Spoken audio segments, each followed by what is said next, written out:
मैं 1974 से तब से राजनीति में सक्रिय हुआ हूँ। उन दिनों शेख मोहम्मद अब्दुल्ला को नेशनल कॉन्फ्रेंस वाले बैकडोर से चीफ मिनिस्टर बना रहे थे, तो प्रोटेस्ट किया। उसके आगे कार पे जंप मारा, एक छोटी थी, जोश बड़ा था और मुझे उसका जो फ्लैग रॉड है वो चुभी और काफ़ी देर हॉस्पिटल रहा। तब से लगातार मैं जनसंघ, जनता पार्टी, भारतीय जनता पार्टी के हर प्रोग्राम में सक्रिय रहा हूँ। जितने भी टेस्ट आए, जितने भी आंदोलन आए, एमरजेंसी में मुझे 24 दिन इंटरव्यू सेंटर रखा गया, 18 महीने जेल में रखा गया। बम्बा बोले आंदोलन में आप में से कईयों को याद होगा कि लाठीचार्ज हमने खाया और लगातार आज तक हम इस प्रोग्राम में चलते रहे। इस बार चुनाव जो है बड़ा महत्वपूर्ण था, क्योंकि हम सोच रहे थे, बीजेपी सारी सोच रही थी कि इस बार हम सरकार में आएंगे। पहला कदम हमारा गलत हो गया। मेरी पार्टी ने जो मैंडेट डिस्ट्रीब्यूट किया है यहाँ पे, वो मैंडेट सोच समझ के नहीं किया गया, बैलेंस नहीं है, उसमें न्यायोचित कोई काम नहीं हुआ है और ऐसे लोगों को मैंडेट दे दिया गया जिनके कारण हमारे सभी कार्यकर्ता, जो डेडिकेटेड कार्यकर्ता हैं, घर से पैसा लगा के काम करने वाले हैं, जिनको कोई लालच नहीं, वो सब के सब दुखी होके बैठे हुए हैं। आप रोज न्यूज़ सुन रहे हैं कि जम्मू प्रांत के हर क्षेत्र में रिजेंटमेंट है, गुस्सा है और वो प्रकट कर रहे हैं। तो ये मैंडेट देने के वक्त जो हमारी स्टेट की हाईकमांड है, इन्होंने सेंटर के पास जो प्रोजेक्शन की है वो अनफेयर थी। आम लोगों का ये कहना है कि इसमें पैसे का इस्तेमाल भी हुआ है और मैं खुद हैरान होता हूँ कि मैं पार्टी के सभी कैडर को देख रहा हूँ, उनकी ग्रोथ देख रहा हूँ। मैं सबसे सीनियर हूँ पार्टी के अंदर और मुझे लगता है कुछ लोग नॉन डिजर्विंग लोग ऐसे आगे जिनके बारे में बहुत बड़ा कुछ कहा जा सकता है और जनता उनको एक्सेप्ट नहीं कर रही है। दुखी होके आज मैंने और सरदार बलविंदर सिंह जी ने और शिवपाल सिंह जी वो पहुंचे नहीं हैं, हमने पार्टी से अपना रेजिग्नेशन टेंडर किया है और उम्मीद करेंगे कि हमारा रेजिग्नेशन एक्सेप्ट हो जाएगा। क्योंकि ये जो इस समय हमारी लीडरशिप है, इस लीडरशिप के चलते जम्मू कश्मीर में ना हम सरकार बना सकते हैं, ना हम अच्छी विजय हासिल कर सकते हैं। अगर केंद्र यहाँ उनके नेता आए हुए हैं, अगर इस लीडरशिप को चेंज करते हैं तो फिर थोड़ा बहुत हो सकता है और कार्यकर्ताओं को सेटिस्फाई किया जा सकता है।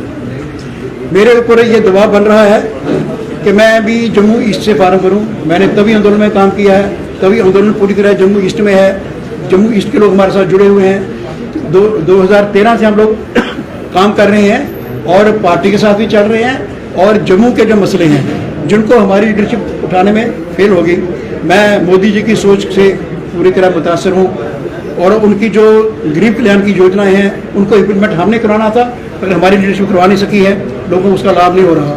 जम्मू के कुछ मुद्दे थे, जैसे स्मार्ट सिटी के जो यहाँ प्रोजेक्ट चल रहे हैं, लोग सेटिस्फाइड नहीं है। स्मार्ट सिटी लग नहीं रही है।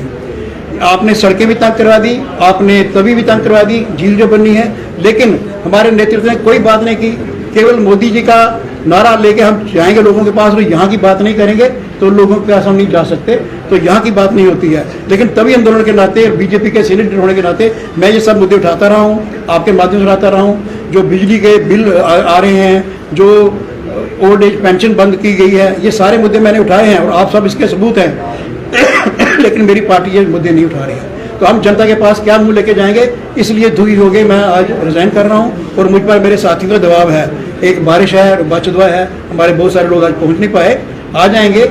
सब लोगों का दबाव है कि मैं जम्मू ईस्ट से एक स्वतंत्र प्रत्याशी के नाते चुनाव लड़ूं, लेकिन मैं स्वतंत्र प्रत्याशी अपने आप को नहीं कहता। मेरे दिल में बीजेपी है, मेरी रगों में बीजेपी है। जब मैं पैदा हुआ था, सेंट्रल जेल में मेरे फादर के ऑफिसर थे वहाँ, तो पहला मेरे कानों में जो आवाज़ पड़ी थी, भारत माता की जय, 370 हटाएंगे, और वो मेरे शरीर में घुलती हुई बात। अगर मैं आपको, मेरी बहन यहाँ बैठी हुई है, कपड़े खोल के दिखाऊं तो कितने लाठीचार्ज के निशान, कितने गुंडों के अटैक कांग्रेस वालों ने यहाँ पे कराए हुए हैं, कितने स्टिचेस हैं मेरी पीठ पर, मेरे सिर पर। मैं हर कदम पे आगे हूँ, मैंने खून दिया हुआ है और मैंने अकेले नहीं दिया, बहुत से लोगों ने खून दिया और सब के सब लोग दुखी हैं। तो मैंने 2 दिन के अंदर मीटिंग बुलाई है, हाई कमांड को भी कहा कि अपने फैसलों पर रिव्यू कीजिए और जैसे ही मेरी अगर साथियों का मन बनता है तो मैं जम्मू ईस्ट से as a real BJP, actual BJP, true BJP बन के मैं फील्ड में उतरूंगा। और जो फेक बीजेपी के नाम पर मैनिपुलेट करके मैंडेट लेने में कामयाब हो गए, आजकल बड़ा कुछ चल जाता है, बहुत कुछ चल जाता है, मेरा इशारा समझने की कोशिश कीजिए। तो मैंडेट लेके जो आए हैं वो जनता के हित में काम नहीं करेंगे, जम्मू के हित में काम नहीं करेंगे। इसलिए हम दो तो रिजाइन कर रहे हैं। हमारे साथ ये युवा मोर्चा के डिस्ट्रिक्ट प्रेसिडेंट हैं, इनकी टीम भी पूरी रिजाइन कर रही है आज, तो ये बताएंगे अपने। मेरा नाम कन्नव शर्मा है, आप में से काफ़ी लोग मुझे जानते हैं। मैं भारतीय जनता युवा मोर्चा ज़िला जम्मू का अध्यक्ष हूँ। और साथियों, जैसा हम सबने देखा, जैसा कि इन्होंने बताया कि सिर्फ मैं ही नहीं, मेरे साथ काफ़ी सारे युवा और इन जनरल भी सभी भली भांति जानते हैं कि ये हमारे भारतीय जनता पार्टी के युवा मोर्चा के सबसे पहले और सबसे लंबे समय तक सर्विंग करने वाले युवा मोर्चा के पहले प्रदेश के अध्यक्ष रहे हैं। और इसके अलावा 1.5-2 साल से मैं भी जम्मू ज़िले का अध्यक्ष हूँ। Jammu east, Jammu west constituencies में निरंतर काम करते आ रहा हूँ और सेल्फलेस तरीके से हमेशा काम किया मैंने और मेरे साथियों ने। मगर ये जो धांधली आप देख रहे हैं, चाहे वो मैंडेट की डिस्ट्रीब्यूशन हो, चाहे अनवांटेड लोग जो आउटसाइडर्स हैं उनकी एकोमोडेशन हो, और ignorance of old dedicated and loyalist कार्यकर्ता बाय द पार्टी हाईकमांड, ये जो लीडरशिप हमारी स्टेट की है, current leadership headed by Ravinder Raina ji, they have derailed from its core ideology। और रैना साहब या बाकी के जो लोग अभी डिसीजन मेकिंग ऊपर हैं, इनकी पहली प्रेफरेंस कहीं ना कहीं पैसे वाले लोग, करोड़पति लोग होते हैं। आप रिसेंटली जो मैंडेट्स बटे हैं चाहे उसमें देख लीजिए, कोई मिडिल क्लास तबका का आदमी कोई नहीं है, कोई आम कार्यकर्ता को आपने मैंडेट नहीं दिया, कोई लॉयलिस्ट डेडिकेटेड कार्यकर्ताओं को नहीं दिया। कटरा रियासी का आपने हाल ही में सुना किस तरीके से रोहित दुबे जी का उन्होंने वहां से पहले लिस्ट में डाला, उसके बाद फिर वो बदल दिया गया। तो ये जो धांधलियां हैं इलेक्शन के समय पे, कहीं ना कहीं ये बहुत एक जम्मू शहर के लिए नुकसानदायक बात है। जम्मू शहर और जम्मू कश्मीर के लोग भारतीय जनता पार्टी के समर्थक हैं, नेशनलिस्ट आइडियोलॉजी है, मोदी जी को आज भी हम समर्थन करते हैं, पर JNK बीजेपी का बुरा हाल हो गया है। और मैं आपके माध्यम से रैना साहब को एक बात बोलना भी चाहूंगा। रैना साहब, आप सभी के डिसीजंस कर रहे हैं, आपने बेड़ा गर्क कर दिया रजौरी अनंतनाग के लोगों का, वहां के हिंदुओं का। आज वहां के लोग, चाहे हिंदू तबका हो, चाहे मुस्लिम तबका हो, चाहे गुज्जर तबका हो, किसी एक बंदे ने भाजपा को वोट नहीं दिया, भाजपा के स्पॉन्सर्ड कैंडिडेट को वोट नहीं दिया।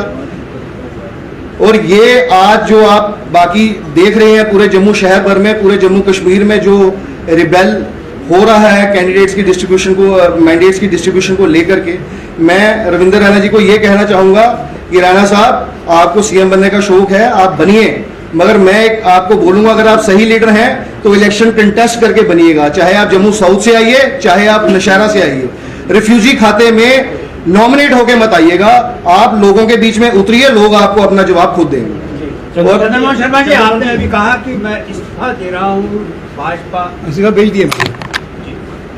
तो अगर आप दोबारा भाजपा की टिकट से चुनाव जीतेंगे तो क्या आप फिर घर वापसी हो पाएगी कि नहीं? यदि आपको मैंडेट मिल जाएगा। देखो, बीजेपी हमारे दिलो दिमाग में दौड़ती है, हम बीजेपी आइडियोलॉजी से जुड़े हुए हैं, मोदी जी को नेता मानते हैं, यहाँ के नेताओं से हमारा रिजेंटमेंट है, ठीक है। तो उसके लिए हमारा ये प्रोटेस्ट है कि ये सुनते नहीं है बात। I have approached each and every person from central and state, but they are not giving time to hear me. सब लोगों के लिए, मैं अकेला नहीं हूँ। अगर आप जम्मू सिटी में रहते हैं इसीलिए आपसे अप्रोच हो जाती है, आप भी बड़े मेहमान रहते हैं, आ जाते हैं। दूर दराज के इलाके के लोगों के पास कोई मीडिया नहीं, कुछ नहीं, वो मैसेज नहीं भेज पाते। तो इतनी रिजेंटमेंट है। मैं टूर किया मैंने जिस एरिया में आगे पीछे।